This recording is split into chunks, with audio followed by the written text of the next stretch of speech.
Hello guys. So basically this question was asked by Yogita Sharma to me कि जो weight training करते हैं उनकी बॉडी में स्टिफनेस आ जाती होगी, तो फ्लेक्सिबिलिटी कैसे इम्प्रूव करे वो, और योगा के थ्रू कर सकते हैं कि नहीं कर सकते, और योगा के साथ वेट ट्रेनिंग करना चाहिए कि नहीं करना चाहिए।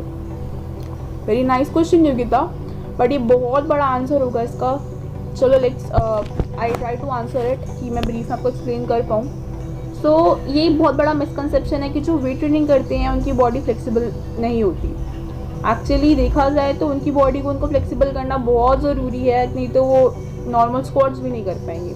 सो before answering this question I want to make you aware कि I want to make you know कि हाँ, जब भी हम फिटनेस की बात करते हैं तो हमें 5 कंपोनेंट्स पे ध्यान देना बहुत ज़रूरी है। उसमें से 4 कंपोनेंट्स हमारे जिम एरिया में जो हम कर सकते हैं, जिस पे फोकस जिम एरिया में, और जो 5th कंपोनेंट है वो होता है आइडियल बॉडी कॉम्पोजिशन, जो कि हम न्यूट्रिशन के थ्रू ही अचीव कर सकते हैं, जो कि किचन का काम हो गया। फिर तो हमारे पास बच गए 4 कंपोनेंट्स, जिसमें हमारा कार्डियो भी आता है, मस्कुलर एंड्योरेंस भी आता है, मस्कुलोस्केलेटल स्ट्रेंथ भी आता है, और फ्लेक्सिबिलिटी आता है। तो कार्डियो करना भी उतना ही इंपॉर्टेंट है जितना आपका वेट ट्रेनिंग करना इंपॉर्टेंट है। मस्कुलोस्केलेटल स्ट्रेंथ आपकी वेट ट्रेनिंग से होती है, कार्डियो से आपके हार्ट एंड लंग स्ट्रेंथन होते हैं, और फ्लेक्सिबिलिटी भी उतना ही इम्पॉर्टेंट है, right.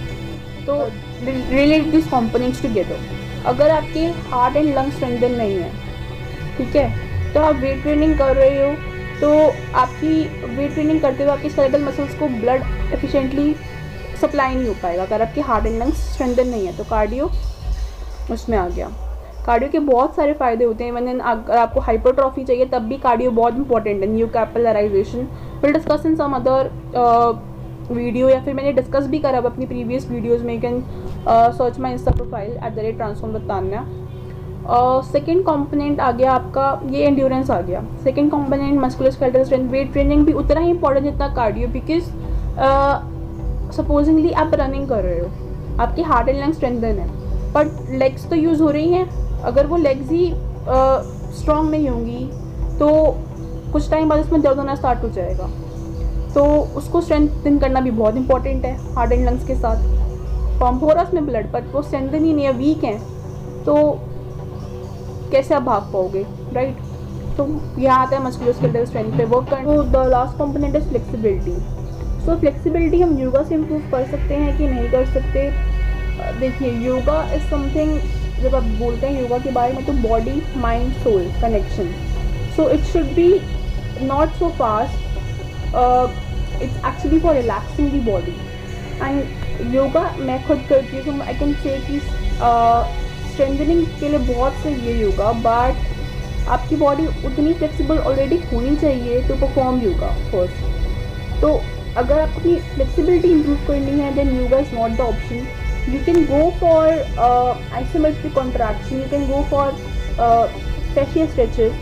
Fascia is basically a dense fibrous connective tissue. Connective tissue है हमारी throughout the body, and अगर वो टाइटन हो जाए तो हमें काफ़ी दिक्कत आती है नॉर्मल मूवमेंट्स करने में भी, इंजरी के चांसेस हो सकते हैं। हम सपोजिंग एक एग्जांपल लेते हैं, तो स्क्वाट का एग्जांपल लेते हैं। अगर किसी का फैशिया, पोस्टीरियर फैशिया मतलब बैक जो फैशिया है वो स्ट्रेच बेसिकली इतना सप्पल नहीं है और टाइटन हो चुका है, तो उसको नीचे बैठने में भी दिक्कत आएगी और ऊपर खड़े होने में भी दिक्कत आएगी, डेली मूवमेंट्स में बहुत दिक्कत आएगी, जिसकी वजह से फिर उसको आगे वो करता रहा तो इंजरी के चांसेस हो सकते हैं। तो फ्लेक्सिबिलिटी के पॉइंट ऑफ व्यू से आई वुड से कि do perform focus on the fascia stretches, mobility drills, जो फॉर एग्जांपल आप अपने रूटीन में normal warrior lunges, cat cow pose, जब हम बोलते हैं ना, जो ये पोजेस होते हैं लाइक अपराइट डॉग पोज, जब हम फास्ट करते हैं कुछ रेपिटेशंस तक, तो उसको मोबिलिटी ड्रिल्स बोलते हैं, जो कि हम वर्कआउट से या फिर वेट ट्रेनिंग से पहले करते हैं। फैशिया स्ट्रेचेस जो कि हम होल्ड करते हैं 10 to 15 सेकेंड्स या 20 सेकेंड तो 30 सेकेंड्स तक, वो आफ्टर वेट ट्रेनिंग किया जाता है। तो फ्लेक्सिबिलिटी कंपोनेंट से हमें ये करना बहुत ज़रूरी है। और जहाँ तक बात आती है जो वेट ट्रेनिंग करते हैं उनकी फ्लेक्सिबिलिटी तो बहुत सही होनी चाहिए, अदरवाइज वो जो नॉर्मल स्क्वाट है वो भी नहीं कर पाएंगे, बिकॉज वो बैठ ही नहीं पाएंगे, उठ ही नहीं पाएंगे, उनकी वो फैशिया टाइटन होगा, सप्पलनेस होगी नहीं, तो वो तो फिर उनको सबसे ज़्यादा ऐसे लोगों को इंजरी के चांसेस होते हैं, बिकॉज फिर टिश्यू रप्चर हो सकता है, कहाँ तक टेंडन रप्चर हो सकता है बेसिकली। तो एक्सटेंसिव मसल की जब बात करते हैं तो extensibility, elasticity, excitability, irritability, contractility, इन सब प्रॉपर्टी से भी ध्यान देना उतना ही ज़रूरी है। खाली वेट ट्रेनिंग इंपॉर्टेंट नहीं है, जैसे मैंने बताया खाली वेट ट्रेनिंग इंपॉर्टेंट नहीं है, आपको फ्लेक्सिबिलिटी पे भी ध्यान देना होगा। फ्लेक्सिबिलिटी के लिए yoga is not the option, but you can do perform yoga for other purposes, and cardio भी उतना ही इम्पॉर्टेंट है। So I hope you have got the point. Thanks for asking the question Yogita.